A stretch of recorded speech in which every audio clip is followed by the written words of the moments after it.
Good afternoon. So I know I've been promising you treats all weekend, but really this has to be at the top of the list. As I said to everyone at lunch, I need to go back so I can save my voice so it doesn't break during this conversation. We are so lucky to have Senator Cory Booker and Senator Chris Coons here back to New Haven with us once again.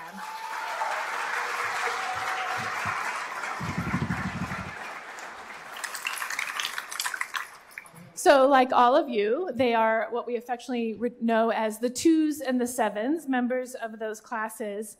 But this is also a chance for us to honor 2 individuals who embody the very best values of this place. They are both examples. I'm trying to be really serious. I'm so sorry. I'm so serious here. Like the dean's job is to be earnest. And I'm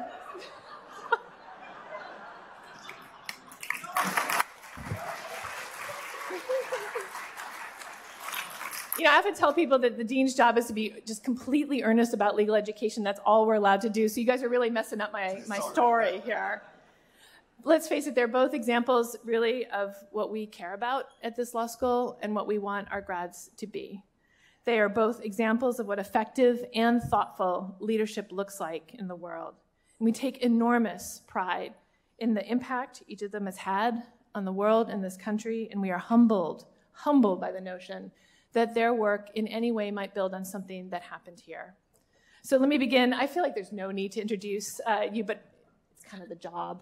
So Senator Booker was a member of the class of 1997.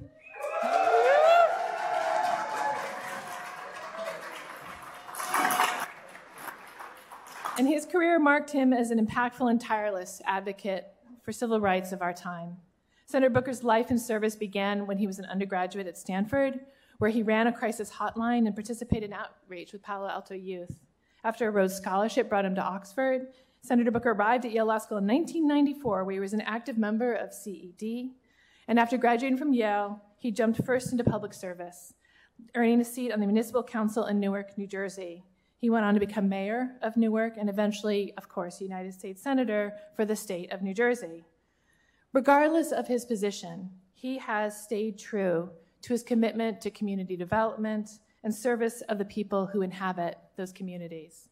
In a political climate that has been marked by uncertainty and turmoil, Senator Booker's values mark him as a grounded and effective leader.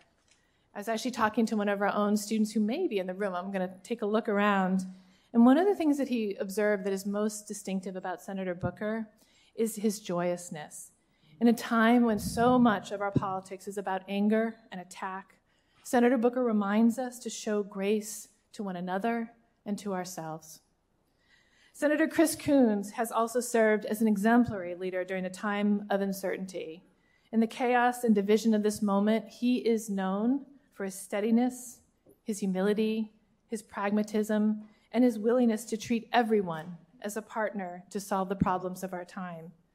Senator Coons attended Amherst as an undergraduate and was awarded a Truman Scholarship because they saw in him a dedication to public service. After college, Senator Coons immediately exhibited a dedication to service himself, both home and abroad. He worked as a relief volunteer in Kenya before joining the National Coalition for the Homeless in New York. He went on to receive degrees from Yale Law School and Yale Divinity School. And after graduating from YLS in 1992, class of 1992,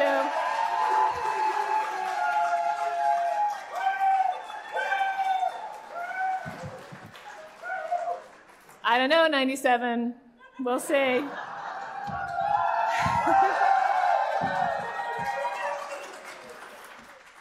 After graduating from his law class in an enthusiastic class, Senator Coons clerked for Judge Jane Richard Roth on the Third Circuit. He worked for an education-oriented nonprofit called I Have a Dream Foundation, and then found rapid success as an in-house counsel for W.L. Gore and Associates in Delaware. True to form, he did not sit still. He transitioned to public service and was elected to the Newcastle County Council in 2000. He served as county executive for 6 years before being elected to United States Senator in 2010 for the state of Delaware. In all of these efforts, Senator Coons has stayed true to his ethos, centering others and paying it forward. In fact, just last week, his other alma mater, Yale Divinity School, gave him the Lux et Veritas Award for excellence and distinction in applying the compassion of Christ to the diverse needs of human conditions outside the church.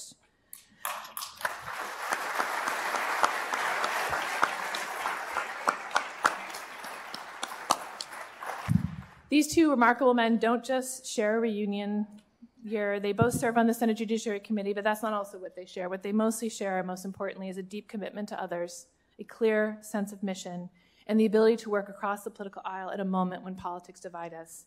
They do us proud. I'm honored to have them here. Please welcome the senators.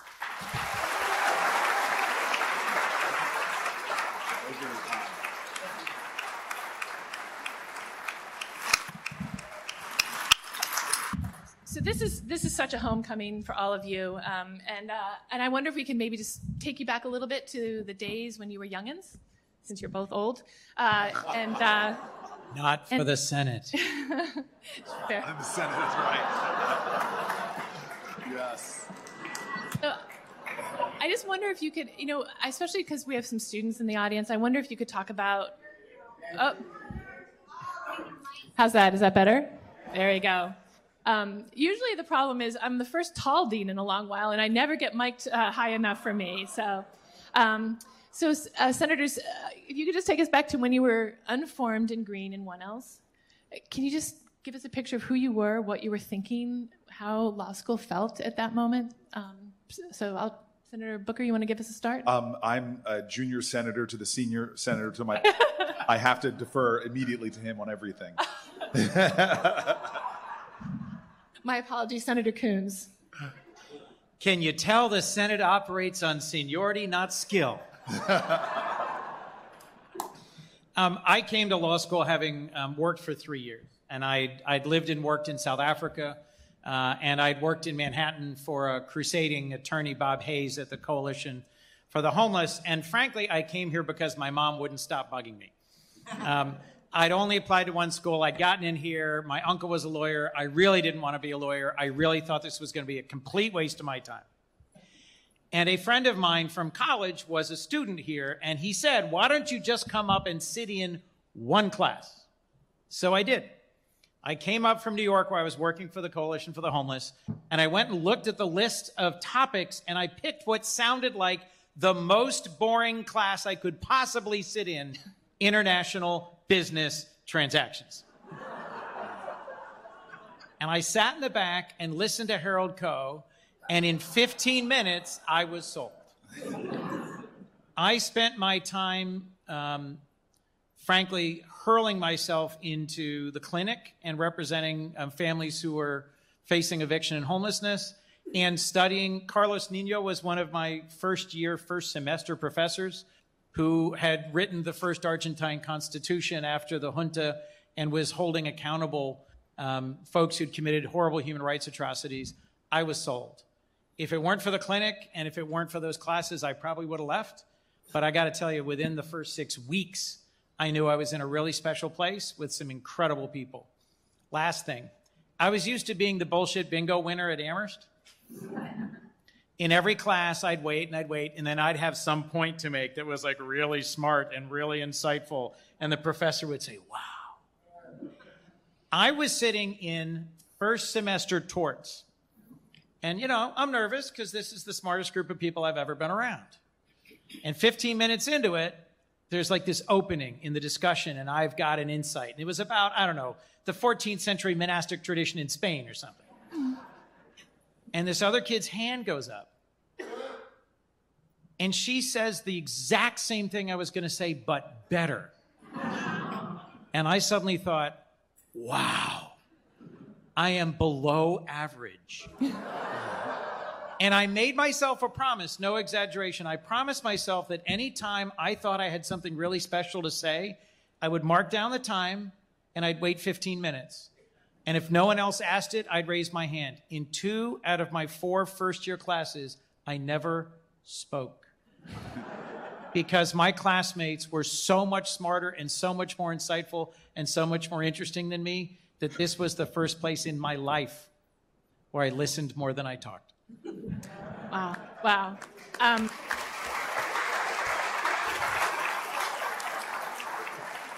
I will just say that imagine being on the other end by teaching these students. As I always tell my friends, it's just like tennis. Age and treachery overcomes youth and enthusiasm. It's the only way we get through. So Senator Booker. I'm just sitting here in awe that the difference between Chris Coons and I is that Chris Coons actually went to class when I was here. I stopped. Don't worry, I stopped. Look, this was the last 3 years of 10 years, 4 years of college, graduate school, Stanford, 2 years overseas. And I came here, one of the big reasons I came here was because I found out there was no class rank. There was really no rigor in terms of worrying about what kind of grade I was getting in a class. And I thought I could just figure things out. And that left me a lot of freedom, which was a curse and a blessing. It was a curse because I had so much anxiety while I was here about what I would actually do and just nervousness. I knew what I didn't want to do. I never put a suit on. I never did a summer at a law firm, but I just didn't know. But the one thing I know, what sourced me was the clinics and the experiences I had working in New Haven and connecting with folks, everything from a big brother, little brother program, and it just sort of grounded me, but I still didn't know. And what Yale did to me, it gave me the freedom to leave this place. Really, as some of my awesome classmates, I just wasn't around that much my third year, and I just threw myself into Newark and began to go on a path which I thought was to be a nonprofit leader, but as Chris will tell you, the best way to make God laugh is to make plans for yourself. So let's talk a little bit about the clinics, because I know both of you were involved in the clinics in CED, and you did human rights work. So Senator Coons, you were actually talking to me a little bit about how you got involved in the Haitian refugee case. And for the youngins here, they may not even know what that case is. I wonder if you could share it, unless they've been in Dean Coe's civil procedure class, where they learn it from the master. So if you could talk a little bit about that. Well, in my first year, a group of incredibly talented students, we ended up as a group representing a class of newly homeless Connecticut residents. It was a statewide class. It was certified. It went to the Connecticut Supreme Court. And so this group, this is Lisa Dugard and Graham Boyd and a group of other very talented human beings. I was on the Law Journal, Law Review, and I did blue booking until my fingers bled. I was a blue book nut. And this same group, my fourth year, because I did Law Div, was suing the president on behalf of Haitian refugees on Guantanamo. And my roommate, Ray Brescia, called me. I was in a bunker trying to finish 3 unfinished 30-page papers, back to Cory's point about lack of rigor and deadlines. I had a 6-month, year and year and a half overdue 30-page paper. And Ray said, "Hey, Chris, do you mind coming into New York and just looking over something?" And I said, "Sure, how long will this take?" And he said, "An hour or two." And I left 3 months later. It was really only because I knew the Blue Book and could edit really, really well that these other brilliant, insightful, capable attorneys, Mike Wishney among them, Sarah Cleveland among them, Ray Brescia among them, put up with me for a couple months. But we literally, none of us went back to class from then until the day we notionally graduated. But it was the most, they handed us a piece of paper, but we didn't earn it. But if you haven't taken Professor Coe's course, the arc of that litigation was really remarkable. And I was honored to play a very small part in it in the first couple of months of the litigation. And I'll never forget a night that we were, up at the clinic, and it was like 2 a.m, and we'd had a particular motion denied. And the people we were representing were being driven off a ship with fire hoses back into the arms of the waiting police, who would likely kill several of them in Haiti. And there was a moment where, representing people who were facing eviction here in New Haven, representing people who were facing persecution overseas, was very real and very distinct from the elevating, challenging, wonderful philosophical conversations that we often had. And I have so many classmates and acquaintances here who represented people who were seeking release from prison for wrongful imprisonment, or who were looking for economic redevelopment of their community. What I thought was most inspiring was the passion with which my classmates threw themselves at trying to solve a seemingly intractable problem. When Ray first called me and said, "Do you want to, help Blue Book this thing. I said, res judicata, this has already been filed. This case has already been tried. It's already been lost. And he said, no, we've got a novel argument. That's when I knew we were off for another Yale bender. Senator Booker, I know you worked for CED when you were here. If you could talk a little bit about that. Yeah, look, the two by far best parts of my Yale experience were the community, and I mean that in two parts. One is because I had this circle of just classmates that were nurturing to my soul in so many ways, and the other community was New Haven. It really helped ground me in my history and my family. As a Black person, you have the spread in your family from Black folks who are executives to Black folks who are relying on the social safety net. And no matter where you are, in many ways, you still have that insecurity within this nation. And so to have a nurturing community of friends who tolerated, supported, indulged me, and were just so good. And then a clinic experience. I remember landlord-tenant clinic, sitting with these folk who were in live moments of crisis, but story after story. I still remember many of my clients' names, and not just seeing their human dignity, but being inspired by them to see how much resiliency and endurance when you hear and could see. And this was a weird time to be in law school. The 1994 crime bill, mass incarceration, communities from Newark to New Haven are being torn asunder by the laws that Congress is making, and yet to witness people within that torrent who are still trying to find a way. I remember this one client I had in landlord-tenant to this day, remember her name, and I remember the housing authority was trying to evict her because of a nephew that had been, or grandchild that had been found with drugs. And she was offered a deal, and I just remember discussing with her whether to take the deal and to hear what her core values were. It wasn't just about her and what she was experiencing. She was wondering how it would help other people in her projects that were going through what she thought was the same outrages. And so this was sort of so forming to me. And now, and I'm sure, Chris, you'd agree with this, I stand on this foundation of community. But I now see in America more and more, we are all suffering from this severed belonging, where we have a nation that is its low point in Gallup measurements on the things that we would say that evidence community, symbols like trust. We're at the lowest point in American history since it's been recorded on just trusting each other, feeling that connection. And so for me, I worry that more and more of us are part of this very large dystopian diaspora where we're separated and apart from home, and home really is each other. Yale for me was a home. When I came back here, I was getting very wistful about feeling this nurturing community, both within the Ivy walls and within the community. And I just yearn for a nation that has experiences like this where people feel, and again, we have the breadth of political backgrounds, but there still was something bonding where we felt a sense of common purpose and common cause. And I think there is something cancerous to the soul of an individual and a nation not to have that kind of defining, anchoring sense of community.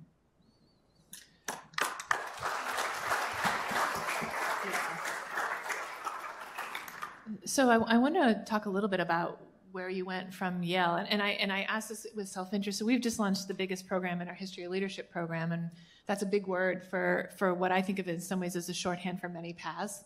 You know, our grads pursue so many paths, but I think when you're in law school, particularly if you don't have lawyers in your family, there's these two careers lit up like highways. You have clerkships and firms; they're both great, but it's not the only things that our grads do. And people, I think, feel pulled into it even if they don't fit. And so I like to tell stories about people not attending class, because of course everyone attended class. In case the ABA is wondering about our certification, everyone attends class. But I think it really matters for our students to hear about stories of people who found their own path. And you both didn't do something totally conventional. And I wonder if you could talk a little bit about how to make the jump, and then also let's move into the work you did in local politics. So Senator Coons, if you just want to bring us to third year graduation and on. And ignore the fact that we, too, are both classless people. Sorry, the dad jokes will only get worse. Look, I went through a pretty profound shift between my second and third year. I had a friend who I'd gotten to know who was himself convicted. He'd served time in prison, was a law student here, but was also going to divinity school. I had no previous training in religion. I took no classes in religion in college. I'd gone to Sunday school as a kid. But my father had done prison ministry that I'd never really reflected on or thought about. And my mom had worked with refugee families when I was a kid. And this classmate pulls me aside lunchroom one day and he says, just come with me. Just come with me. Come with me one time, one place. Don't ask. I go to the div school and I'm sitting in the back of Sister Margaret Farley's course on Christian ethics. And it was the best class I'd ever taken in anything. And I took one, and then I took two, and then I took three, and then I ran into the dean at the church I was going to here, and she said, we do let law students go to divinity school, which really hadn't crossed my mind. And so I ended up slowly and then gradually becoming both a law and divinity student. And I spent a year as a student pastor at Downtown Cooperative Ministry, which did anti-war witness work and ran hunger and homelessness ministry. And I almost ended up doing that for the rest of my life. Reverend Sam Sly was close to retirement. He asked me to succeed him here, and I really had a sort of night of the soul wrestling with whether that was what I should do. But I had also already started a youth program called the I Have a Dream Foundation in Delaware, where I was commuting back on weekends to help run that. Yes, overcommitment. And I felt I'd already made commitments in Delaware I needed to go home and keep. So bluntly, after clerking, which was purely accidental, a friend of mine was elevated from the district to the circuit at the last minute and called out of the blue and said, would you like to clerk for a circuit judge for a year? And I said, sure, why not? So I clerked for a circuit judge for a year, and then I went and worked for the I Have a Dream Foundation nationally for several years and launched and ran their AmeriCorps program. And I thought that's what I was going to do the rest of my life. I discovered in the course of that work that I really, really wanted to be someone who was married and had children, that family mattered immensely to me, and I was intensely lonely. And the harder I worked, the less of a sense of connection and purpose I had. And then in a ridiculous series of coincidences, I met the woman who's been my wife now for 26 years through an AmeriCorps retreat. And as God would have it, she was willing to put up with me. And here we are 25 years later with 3 kids. Well, that's because I know his wife. He is a good Christian woman who believes in the concept of charity. That's why she married him. That is why she married him. I'm going to have you two interview each other. I think so Senator Booker, maybe you can talk about making the jump. Look, I had an existential crisis when I was here. I had this calling to just do a life of service, and I just had no clue. And, I will shift a little bit just to talk.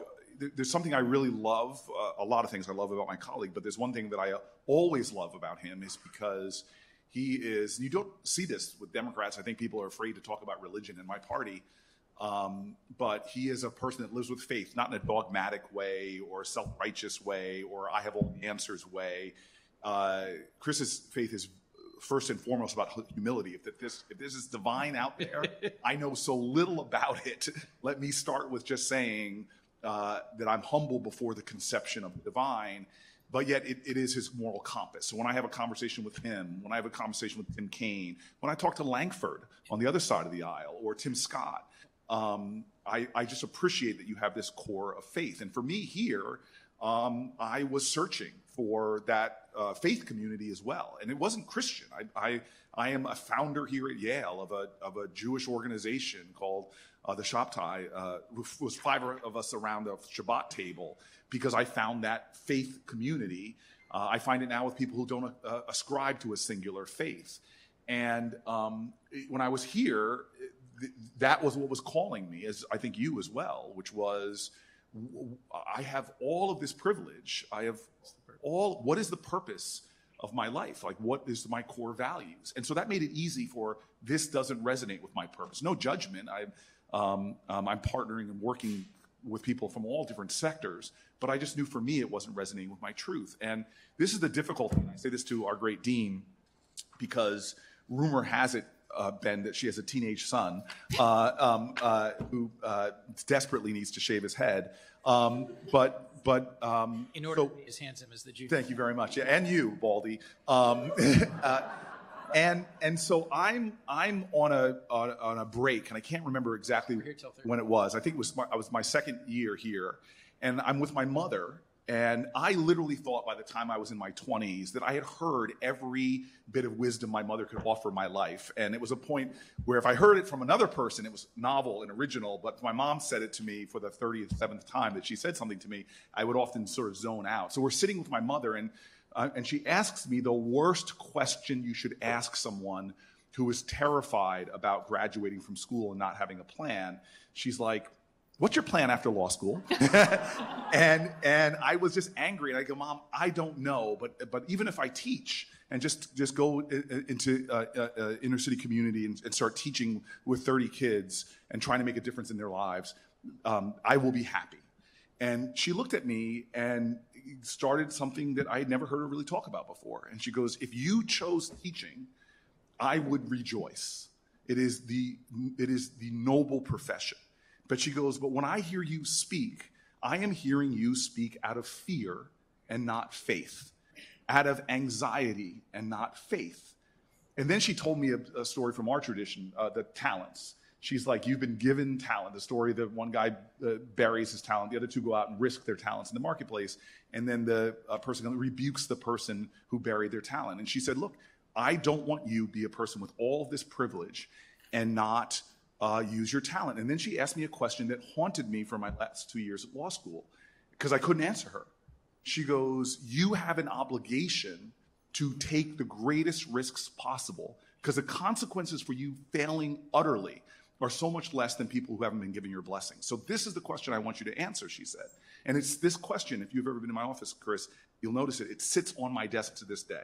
She looks at me and she goes, "Tell me what you would do if you knew you couldn't fail. What would you do in this world if you knew you couldn't fail?" And I had no answer for her. It began to haunt at me, scratch at me.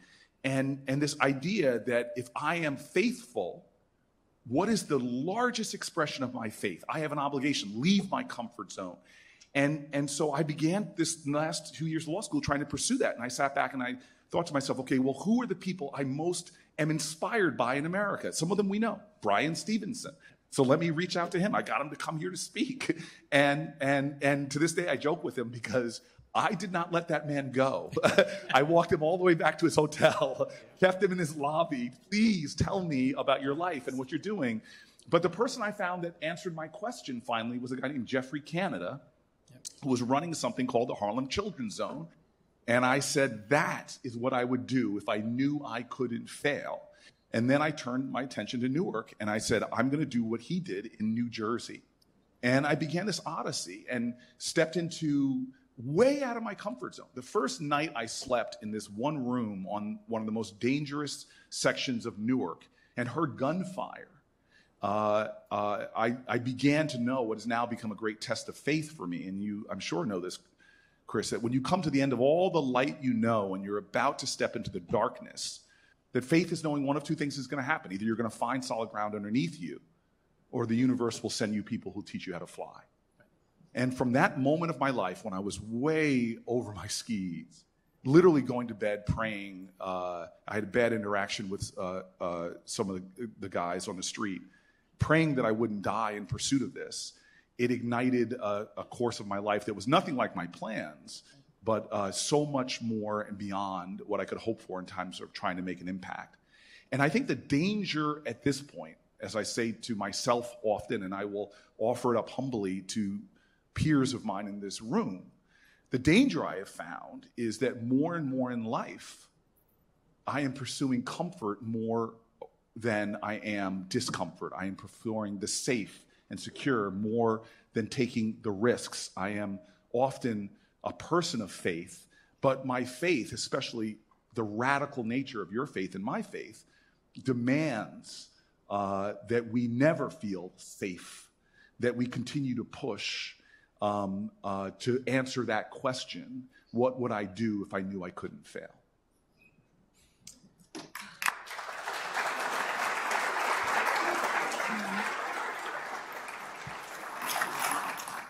So I wonder if you then might talk a little bit. Listen to your mom, Ben. Crying out loud.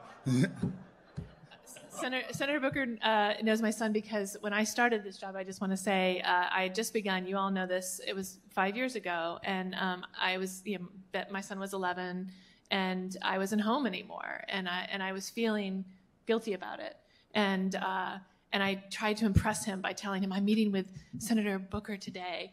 And so Ben I went up in his estimation slightly, but then, I mentioned this to Senator Booker, and an hour later, he remembered it, picked up my phone, recorded a video to Ben, and that did two things. So one, it got me a lot of points with my son. I got to dean for a couple more years, totally safely. But also, I don't know if I've ever told you this, but I really struggle on the gender front. People are always asking, first woman dean, how do you feel? Balancing work and family, all that stuff, and I really struggle with it, and because it's personal and deep.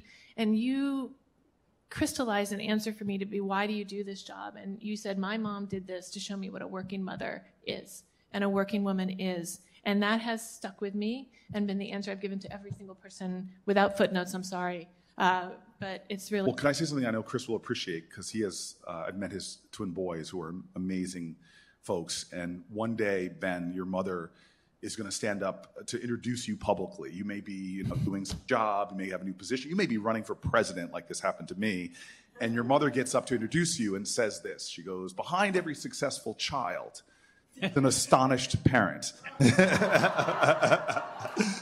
And I hope for you that you astonish your mother, because my mother still can't figure out the kid that wouldn't make us better mow the lawn is actually a United States Senator. So, although one of my friends told me when I got at Senate, this is what your classmates do for you. They go, you know what, Cory? Any idiot can become a United States Senator, and they often do. Well,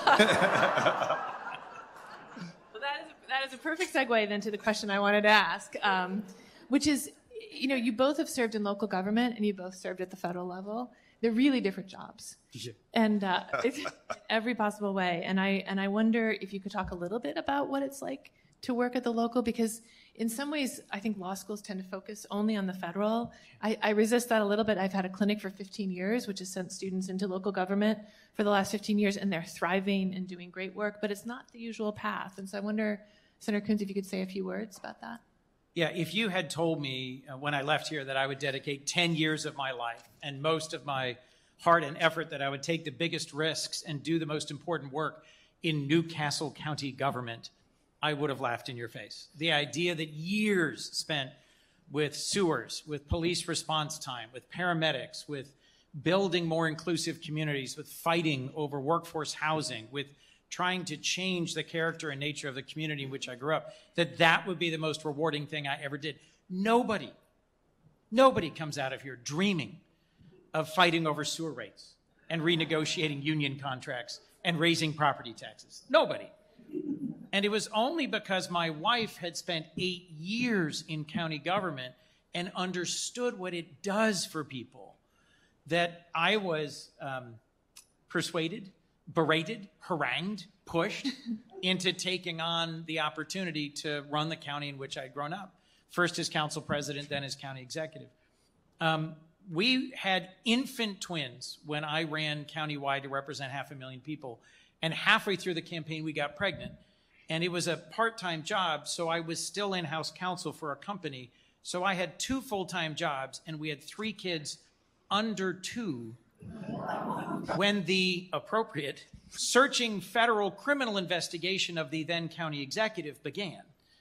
And it was a fabulous field practicum in ethics and an astonishing outcome that none of our children ended up feral, and I was not arrested. I don't know how we got through those 4 years. except through family and friends and a whole lot of passion. But the great thing about local government is I'm going to meetings with the people I grew up with, and the stuff we're deciding ticks them off. It's not some abstract thing. It is, who's your neighbor going to be, and why didn't the police come fast enough, and how come my taxes are going up? These are not wonderful abstract things. These are really practical. I got lucky that I got a chance to be a U.S. Senator. I also had a second grade teacher whose nickname for me was Senator. So who knows, sometimes. But it was the hardest thing I'll ever do. And fighting to improve the ethics of our government, defending the decent and the everyday and the reasonable who had been dragged into this ethical quagmire by my predecessor, that was really the best work I've ever done. My predecessor was indicted under a RICO statute, which means he was running the government as a criminal enterprise. And he was really good at it. And 2 years into it, he was beating the snot out of me. And I had to learn how to connect. I had a sheet metal worker who was a member of county council, and I started to open my mouth at one of our meetings, and Bobby goes, I know, at Yale, you'd never do this. Tell me about your stinking ethics degree again, ethics boy. I hope you corrected them and said it's ethics man, please. We're putting that on the website. And I remember thinking, I'm not succeeding here, am I? Local government is an unbelievable opportunity to actually engage with and be accountable to people, where they know who you are and they know what you're doing and they see you each and every day. You're not on a plane off somewhere. You're not famous. You're not powerful. You're just that guy who raised their damn taxes.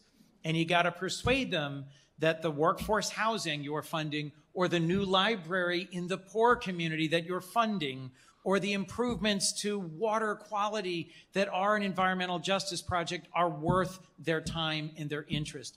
I've never had a tougher jury than the county electorate I was responsive to, and I've never had a tougher meeting than the county workforce when I cut all their pay 5%, and I've never had a tougher homeowners meeting than when I raised their property taxes.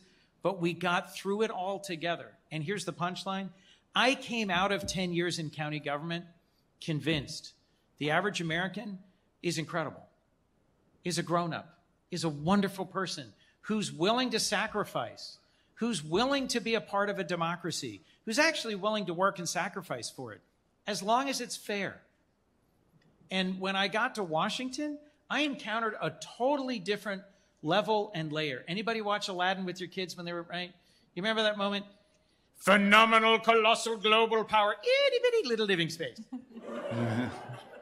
You're one of 100.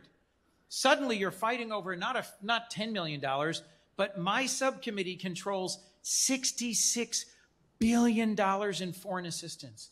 It's huge, but you're grading on a curve because you've only got the 100 of us to work with. And as someone observed, they're not always the highest and the best in class. They're just who ends up there by luck. And yet it falls to us to hold together our nation, our democracy, and our place in the world, and to make the most important decisions ever. I think the best thing that came out of county government was a clear, persistent sense who I work for. I hate it when the people who work for me call me boss, because I'm not their boss.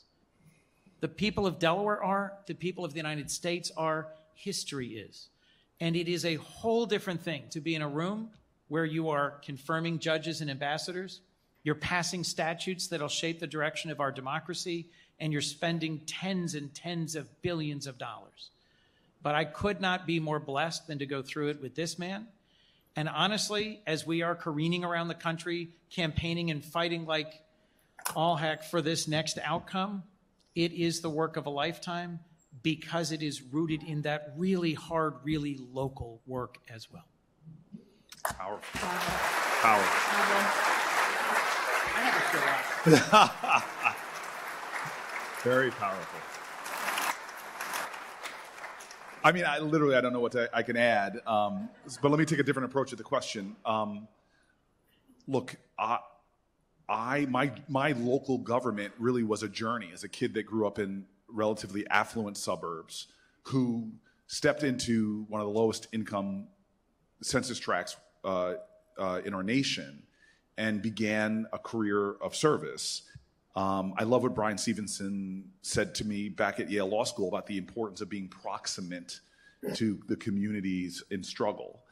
It's why I think at this point I'm the only senator that lives in a low-income black and brown community. But what I loved about my experience was learning lessons of love. And I always say, if America hasn't broken your heart, you don't love her enough. And my journey into Newark showed me that power of love. But the first part of that I needed was to have the shit kicked out of me and be broken in ways I never knew I could break.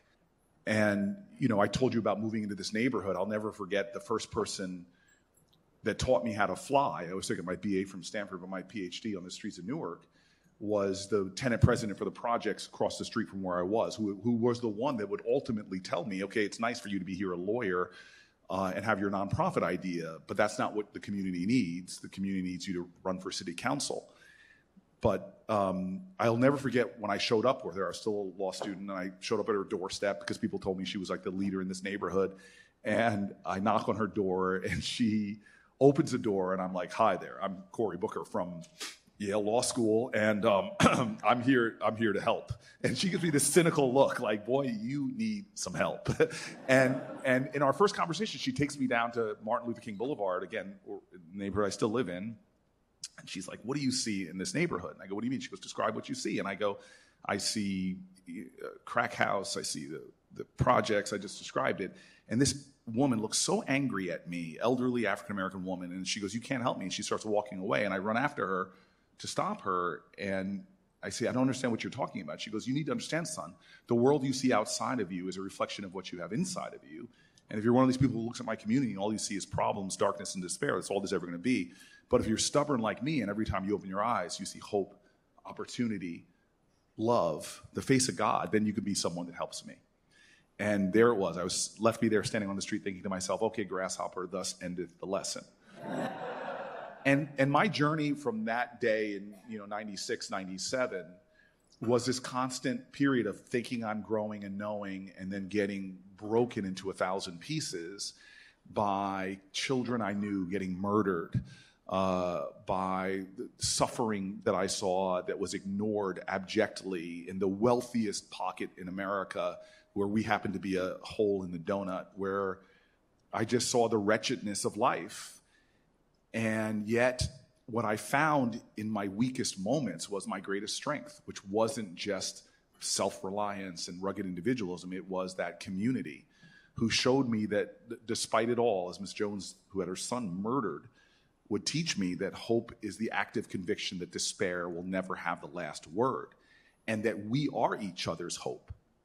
And so by the time I would lose my run for mayor, and anybody here thinking about getting into politics, if you're going to have a spectacular failure the first time you run, have a documentary team there to capture it, because it makes a good movie. It was nominated for an Oscar, lost to March of the Damn Penguins. I have learned that I am not as cute as a penguin. But by the time I became mayor, I had a whole different sense of what was possible. And the ability to make change, because for us, at a time where I'm inheriting a city, we had the same thing. You took over after one person who had been indicted. I am the first senator since the first, maybe a reason for that mistake. I am the first mayor of Newark, New Jersey not to be convicted of something since the 1960s. And that's not a joke. That is the truth. It was a Harvard case study in dysfunction during a global Great Recession, when we had to cut our government literally by 25% and find a way out of no way. And I always tell people, Newark taught me miracles can happen because we found a way to make transformative change. And the operative word is we. I think the greater the community, the greater the possibility. People think that rugged individualism or self-reliance. Well, rugged individualism didn't get us to the moon. Rugged individualism didn't beat the Nazis. Rugged individualism, self-reliance didn't map the human genome. The greater the cooperation, collaboration, the greater the community, the greater the human possibility. And in Newark, during a recession, when other cities were basically stopping the building of affordable housing, we doubled the production. In other communities that didn't have the resources to rehabilitate a park, we created the greatest parks expansion in a century. We kept finding a way out of no way, and it really was because we created uncommon coalitions, uncommon community that created uncommon results. And the thing about the Senate, just to make that shift, as Chris, you did so eloquently, it is a wonderful state where I am right now, which is, again, I fear. I'm in a point of fear I never imagined about my country, and I feel that when I travel around. And it's not just people that vote like us. There's a lot of fear in America right now. It's being stoked. We have damn algorithms that drive fear, and it's not just the algorithms. We have our traditional TV. I have a friend that I met here named Van Jones, who was on a TV show called Crossfire. And I love what Brene Brown says. She says it's hard to hate up close, so pull people in. And he and Van Jones, New Hampshire Van Jones, have a show called Crossfire. They find out as they sit with each other, they like each other, and that they have a lot they agree on. And so they go to the producers and say, we want to do a final segment called Ceasefire. And they agree, go ahead and do it. And it only lasted a handful of shows, and then the producers rush in and stop them because ratings are going down. The model, the corporate model for all of us is the measure is how long we keep people watching screens. And appealing to people's baser humanity gets you to watch screens more. And so this drives things like fear, headlines to make you click through because my state newspaper now is paid by the click on the article. All this is insinuating into our society fear and anger and hate and tribalism. And it makes me worried. And so now I'm down in Washington in a much bigger community where people have this delusion of separateness and division. Well, that's not the case. We are so bound to each other.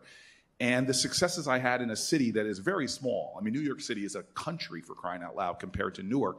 In fact, it's as big as the state of New Jersey, where you could get out there and see, with the force of your will and your spirit and energy, you could rally people together to do the impossible. But I'm now in Washington, and people, we get threat analyses. He and I go down to SCIFs all the time to look at all the people who are trying to destroy this country.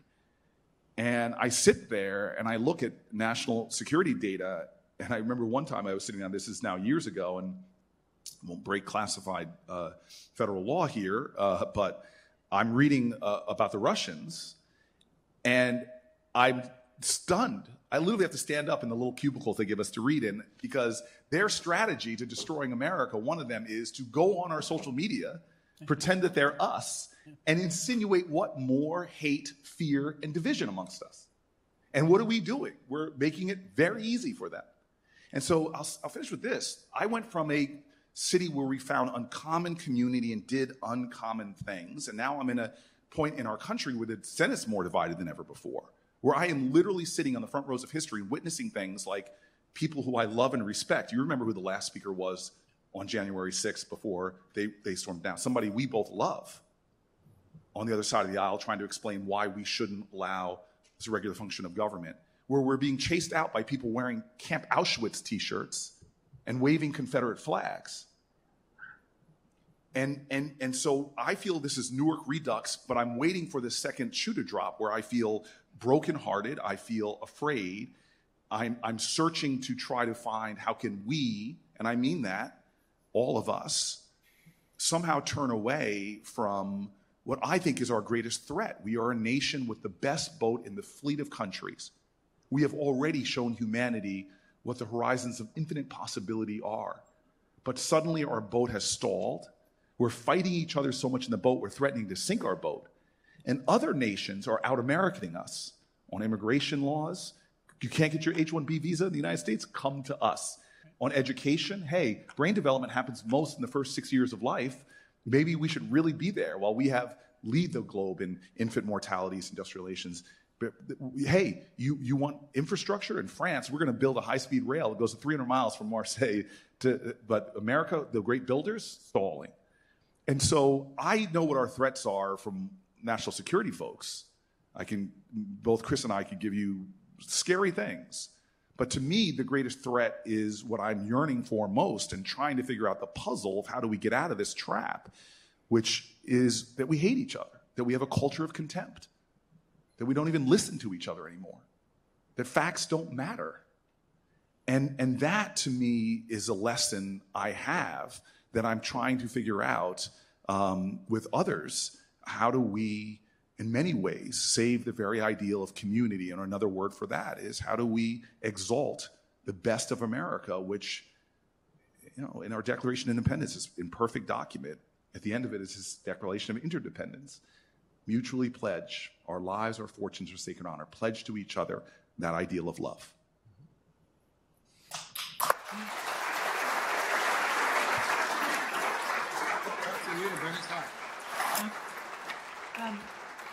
So Senator Coons, I want to, Senator Booker just brought us right to where I was hoping we would go, because both of you are known for being able to cross the partisan aisle, which is harder and harder these days. And I want to say it's harder and harder to find people to work together. No one wants to co-sponsor a bill together. No one wants to be even seen cooperating because of the politics of the day. But also just as a person, I wonder how you manage inside yourself. We're trying to teach our students to show one another grace. And that requires doing it ourselves, but also I wonder, how do you just get up every day and figure it out? Because you're known to be one of the great leaders on this front. Thank you. Thank you, Heather. Thank you, Cory. So when people run into me, they more often than anything say to me, you're the voice of reason. That's the moniker. And how do you stay so calm? I won't tell the next story. I will say this. My dentist at the end of the last administration commented to me that I had cracked 3 molars. And asked when I was going to get a new job or find a stress reduction technique that worked. I feel as if we have a challenge to balance the prophetic and the pragmatic. I try at all times to have at least one bill that I'm putting out there that I know isn't going to pass, but that is where I think we should go, where someone 10 or 20 or 50 years later will look back and say, that was the direction that justice required. That was a move towards righteousness. That was moving to solve something that, of course, wasn't going to happen then. But I also have to have as much of a foot in the pragmatic and in solving things. I'll pick one example that's a little hard, and I know this is being live streamed. So, my friend Lindsey Graham. Senator Graham of South Carolina. An easier example would be Senator Isaacson, but Lindsey's the hard one, so we'll go there. Senator Graham and I serve on the Appropriations Committee and the Judiciary Committee together. And so in the last administration, Lindsey was chairman, I'm now chairman, of the subcommittee that funds all of our foreign assistance. And I care deeply about our programs that provide shelter and food, housing, development, investment, opportunity to combat maternal and child health, to vaccinate against disease, to help empower, particularly on the continent of Africa, but globally, new models for development that are innovative and that solve things. And when President Obama was in the White House, in 1 year alone, I got 5 bills from conception to introduction to his desk into law and then helped fund them. And that stuff I really care about. And there's our judiciary. Someone who I went to this school with was confirmed, and it now serves on the Supreme Court. It was a vigorous and challenging contest, in which at the end of it, Senator Graham and I were in a very different place about the process and the result. Can I just say that? And about 3 weeks later, I was at an event where Lindsey and I, Senator Graham and I, were the co-chairs, and it was to raise money to help support our work overseas. And I bet half the people who came to that event were just coming to see whether he and I would show up at the same event. Because our exchanges and our confrontation over the confirmation of now Justice Kavanaugh were pointed. And Lindsey came in and he made his remarks, and Lindsey left, and I was coming in as he was going out, which I later learned our staff had timed so that we need not be in the same room at the same time because we were having such difficulty. And I said to the assembled audience before he walked out, I said, you know, I am here to say about my dread enemy, Lindsey Graham, that if I could wring his little neck, I would.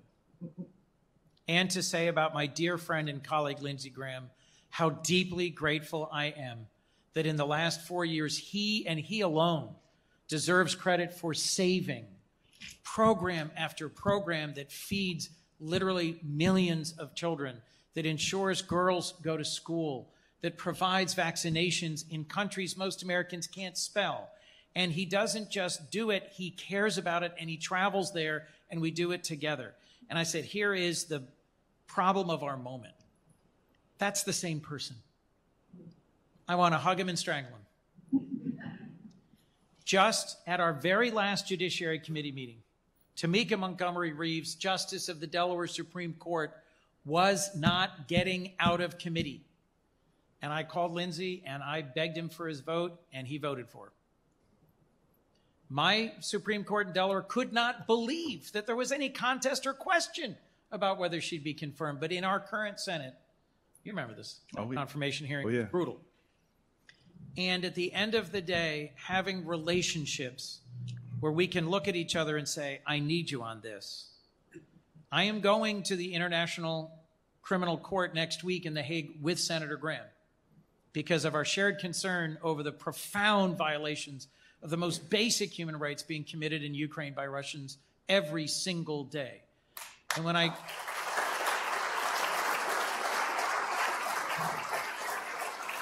This is a long-winded answer. And the example that Cory didn't say, but I will, Senator Lankford of Oklahoma and I, he was the one who stood in the chamber on January 6th to begin to oppose the certification of the election of my predecessor and our president, Joe Biden. And he was interrupted. And he changed his mind after we had a long conversation. And we reconvened hours later. I don't know if I had any impact on that decision, but it bought him a bitter primary. When James and I encounter each other in the chamber, when we're first coming back from being in our homes, we ask about each other's families. We ask about each other's parents. As his mother was dying, I was texting him and my wife was texting his, having just gone through something similar myself. When I met up with my classmates here, what did we talk about over lunch? Our kids, right? And so I'll say this. I had the incredible blessing of getting to see Joe Biden introduce John McCain at the National Constitution Center, run by one of our classmates, Jeff Rosen. And Joe Biden, who spoke longer than John McCain in introducing him than in accepting the award, made it abundantly clear that these two men knew each other. They knew their families. They knew their children. They'd stayed at each other's homes. They'd traveled the world together, and they disagreed, right? I mean, when McCain was running for president, he said Joe Biden was wrong on every single major foreign policy issue for 40 years. But they actually, to use Cory's important word, fiercely loved each other. And I came home and said to my wife that night, isn't that sad that a generation of Senate leaders who had traveled and worked together, knew each other's families, are passing? And as is so often the case with the wisdom that she has, she looks at me and goes, that's your job, Buster. Go pick 5 Republicans and chase them relentlessly. Annoy them and make them your friend. James Lankford has come to Wilmington, Delaware at my invitation, and I have gone to Tulsa, Oklahoma at his. Our spouses have met, our families have met, and I do my best to be his friend, despite having really different political values. At the end of the day, nothing else can save us, because the most common word I hear used about a political opponent these days is crazy. That's insane. That's crazy. It's used all the time, each against the other. And what does that mean? You can't reason with them. There's no point trying to persuade them. When you say someone is crazy, that's what it means. It means they're outside reason, that they are not amenable to persuasion. And so if you want to achieve your result, you must resort to force. When I first got to the Senate, in the first couple of years, Pat Leahy of Vermont was a dear friend. And I was worried about what I saw the first couple years before Cory came and healed us all. That it was divided, that there was tension, that we weren't getting along. And I remember going to Pat's office and saying, Senator Leahy, you've been here a long time, for decades. Has the Senate ever been this divided? He said, oh, yep. And I said, has it been this divided while you've been here? He said, nope. I said, when was it this divided before? He said, Civil War. He meant that as a joke then. It is deadly serious today. We must make it our earnest work to find and embrace and understand across our differences, or we will lose this vital experiment in democracy. Powerful.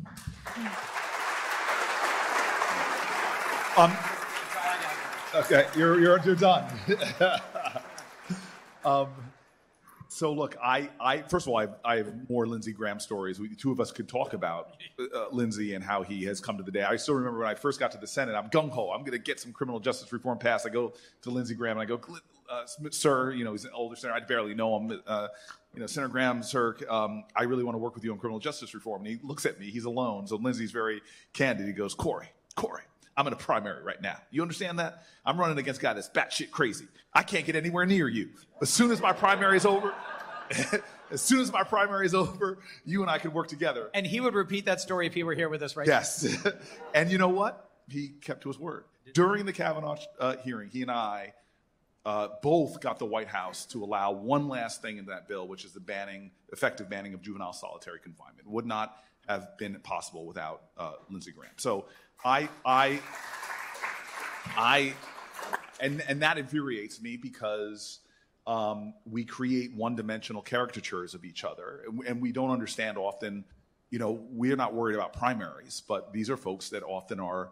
And by the way, if Lindsey Graham left right now, we would most likely get somebody that might not be as incredible to deal with on certain things. And that's the challenge. And again, my whole Senate career is stories of this. I remember going to Inhofe, was about to retire, to his office for Bible study, and walking in and had my implicit bias. We all have implicit biases. Mine immediately was challenged because I walk in and I see a picture on his mantle of him and a little black girl. And that doesn't strike well with my implicit bias. So I turn to him, and I don't call my elder senators by their first names. I go, Chairman, who dat? And it was the little girl that his family adopted out of a very, very difficult circumstance. And so that wouldn't have happened if I didn't go to be proximate to him and to study the Bible with him. And he and I there are things that he has done and said that I find deeply offensive. And there are things I'm sure that I've done that he finds deeply offensive, like I'm a vegan.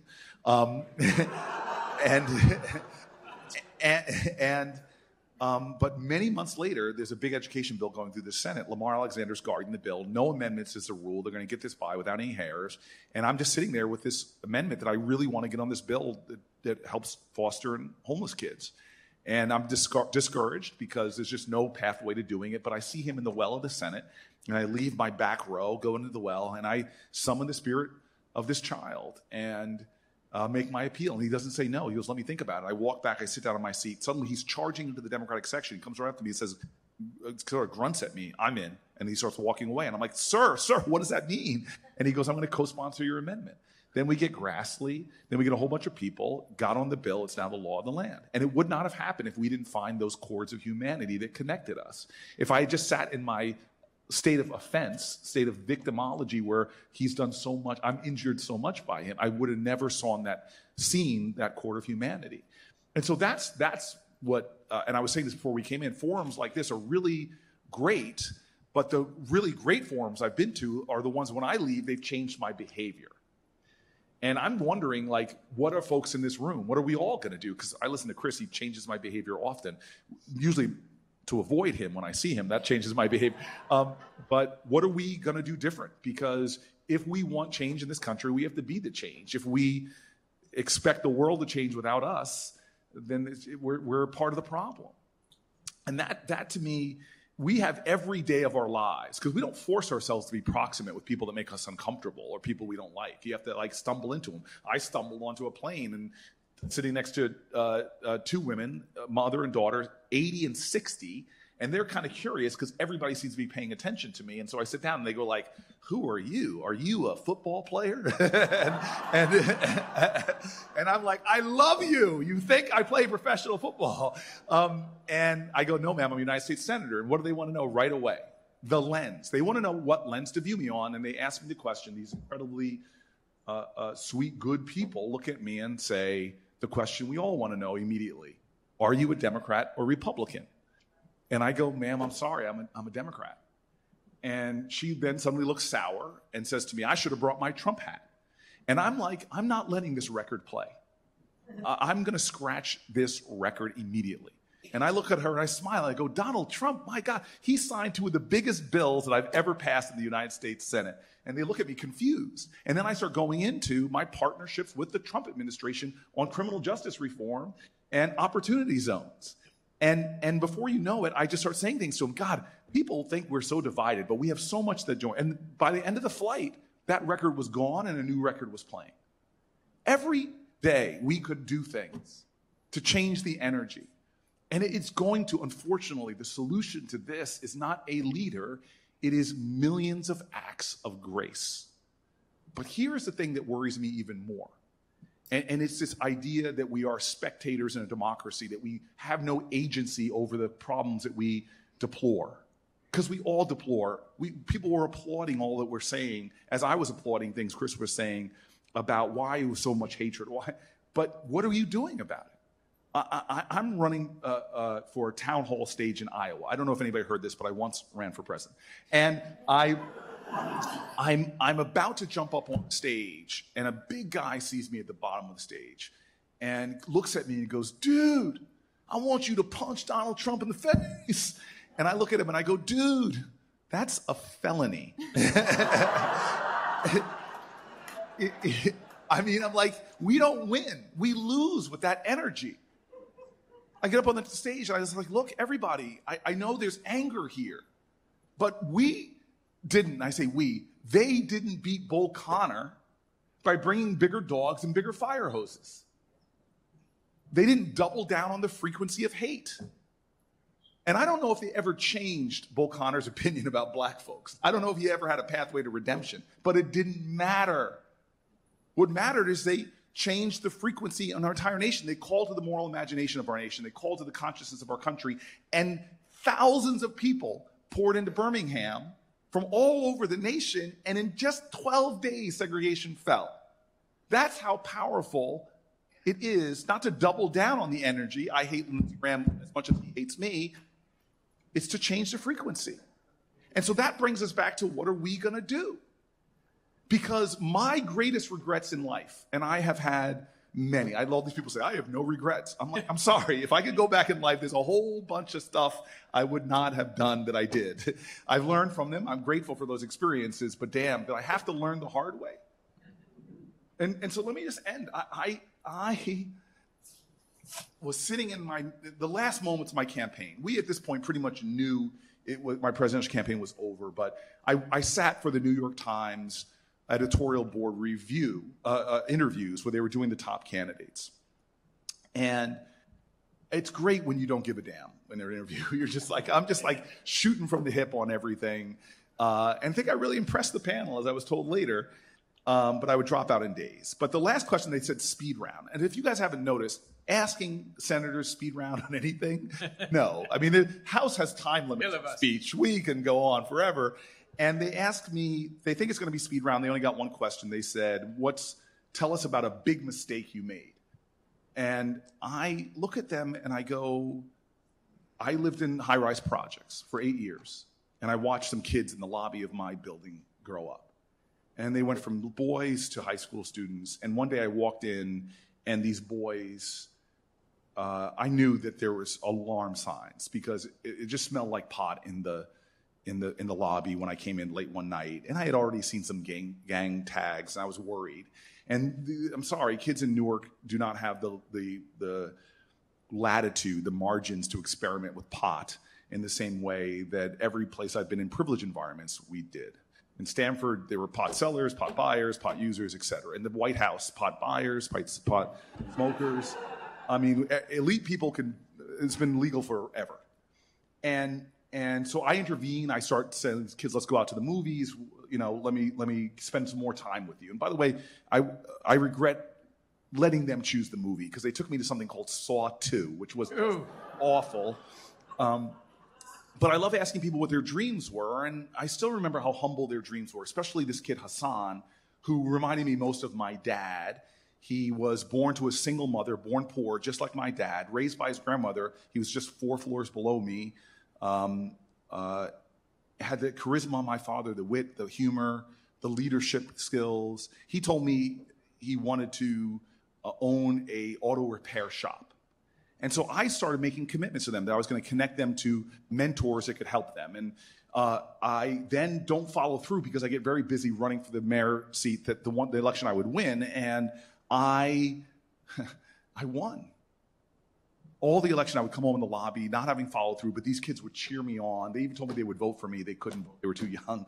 But when I won, I immediately had death threats. And they surrounded me with police stationed in my lobby. No high school kid, no matter where you're from, is going to hang out in places where they're police officers. So I didn't see them. But Newark crime, violence was spiking in our city. So I was literally doing what they tell mayors not to do, show up for the good news, not the bad. But I was running to the street corners, every shooting I could. And I would give street-level sermons, engage the crowds that were gathered there, and say, this is not who we are. And tell them together we are going to change this. And it was good. It was working. People were rallying around these ideas. But just a month, weeks into the office, I show up to a street corner, Court Street, body covered, another one being loaded onto an ambulance. I give my street-level sermon. I go back to the day, that late night, and I'm coming home to the projects to steal an hour or so of sleep. And I see my little BlackBerry, and I see the murder report and the name of the victim, Hassan. And something in me broke that day that has never been fixed. God literally put my father at my doorstep. My dad got to where he was because of the community that swirled around him. He told him so many times that he could have gotten in trouble with the authorities in a segregated town, or he could have gotten in trouble for the misbehaving he did. Heck, I'd find out later that he too was smoking pot as a kid. But he had people that were there for him. And I had the chance to pay it forward and failed. His funeral in the basement of a Perry's funeral home, these narrow stairs going down, I always felt like it was descending into the hull of a ship. And there we were, all of us chained together in grief, moaning and wailing and crying at an everyday reality in America, another black boy in a box. The majority of murders in this country are kids like Hassan. And I felt shame like I had never felt it before. And I ran out of there. I didn't stay for the remarks. And I remember slamming the door in my new mayoral office and crying tears I had never felt before. We are where we are, not, as King would say, because of the vitriolic words and violent actions of the bad people. As much as we want to talk about the January 6th rioters, we're where we are because of what King said was the appalling silence and inaction of the good people. That's it. It's not about them. It's about who we are when we look in the mirror. And if we are just seeking comfort and security, which I do, then things are going to stay the same. But if we leave our comfort zones, get more proximate to what we might think is the problem or the problem people, if we take more risks, if we're willing to rise to the same level of heroism that I used to witness amongst community leaders in Newark that still challenge me today, then there's hope. Miss Jones, the woman, and I'll end with her words, she would put me back together more times, I miss her, more times than I could express. And on another day, when another black boy died and I tried to stop him from bleeding to death, she held me in the courtyard of the projects as I wept tears of anger. It was 2004, 2 years before I would become mayor, and I was done with this country. It's the most angry I ever felt in America. How can we lie when we put our hand on our heart and we swear an oath that we'll be a nation of liberty and justice for all? How can we, so privileged people, have people suffering and don't even care enough to write about the deaths of these children? And I was angry, and I held her, and she held me, and then she said 2 words over and over again as she rubbed my back that have become like a mantra to me when I would become mayor on my toughest days, when I would break. They are words I say to myself, even on the Senate floor, on days that I feel like I'm banging my head against implacable walls of resistance. And I don't think they have anything to do with religion. I think they have everything to do with how we as a people got this far on the journey, and the only hope I think we have of getting further on. And she held me, and she rubbed my back, and she said over and over again, stay faithful, stay faithful, stay faithful. Well, where I come from, in little churches in Newark, they say faith without works is dead. And my prayer for our country right now is that we, the people, inheritors of this legacy of faithful struggle and sacrifice, people who love this country even when it would not love them back, my prayer for us is that we prove worthy by showing our faith and doing our works, not giving into darkness, not giving into hate, but being people of light and being people of love. Thanks. Try and wrap it up.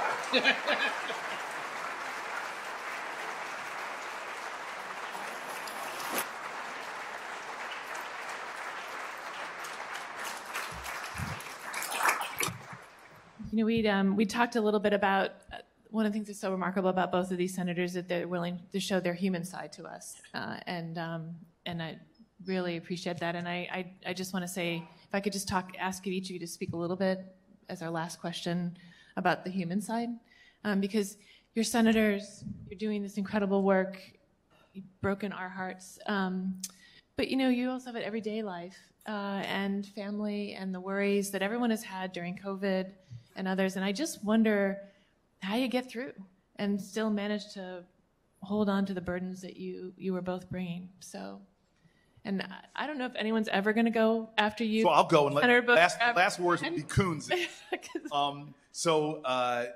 heard Chris talking about, my spouse knows your spouse. I'm like, I want my spouse to know your spouse. I just have to find her first. And Chris has done nothing for me. I've said, man, you're like a saintly guy. Pray for me, man, at least. No, I have to say that during the pandemic, I'm probably like a lot of you, and I read a lot. And my course of study was a longevity, like what is a good life and what helps people live a long time. And then how am I living on those measures? And I wanted to try to make personal changes in those areas. So I brought it down to 5 things I learned from all my reading. And one is what you eat. And Chris and I have a lot of conversations as 2 guys that have... I love barbecue. Yes. And you and I both have dad bodies, but you're a dad. What do they call a guy like me that has no children that still tells dad jokes? A faux pas. Sorry. Sorry about that. I'm sorry.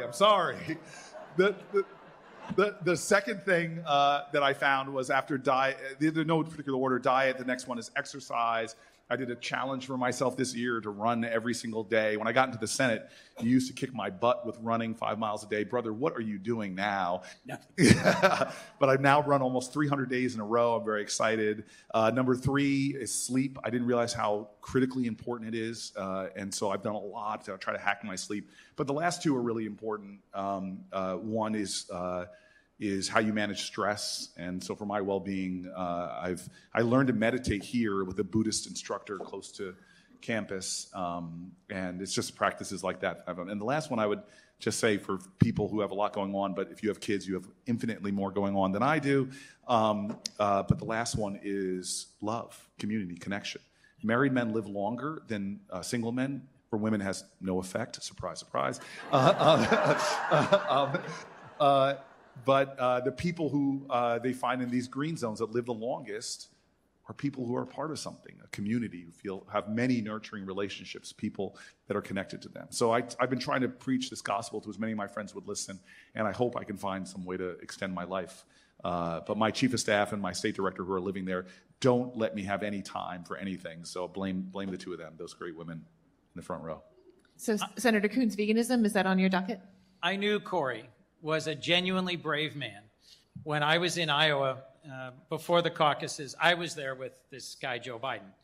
And we went to the Harkin Steak Fry, the Polk County Steak Fry. And all the presidential candidates come up. And this is Iowa, where they raise cattle and pigs and chickens. You should see their cattle. They're utterly amazing. Oh. I'm sorry. Go ahead. And all the candidates go up and take their turn flipping the steak on the grill. And Cory comes up and says, "Where's the vegan grill?" And I thought, one of the most important secrets, I think, to success is both be your authentic self, be who you are. I was so impressed that you didn't just sort of say, yeah, okay, here I am at the Polk County Steak Fry, so I'm going to have someone else put a steak on and all. You were like, no, I'm a vegan. That's who I am.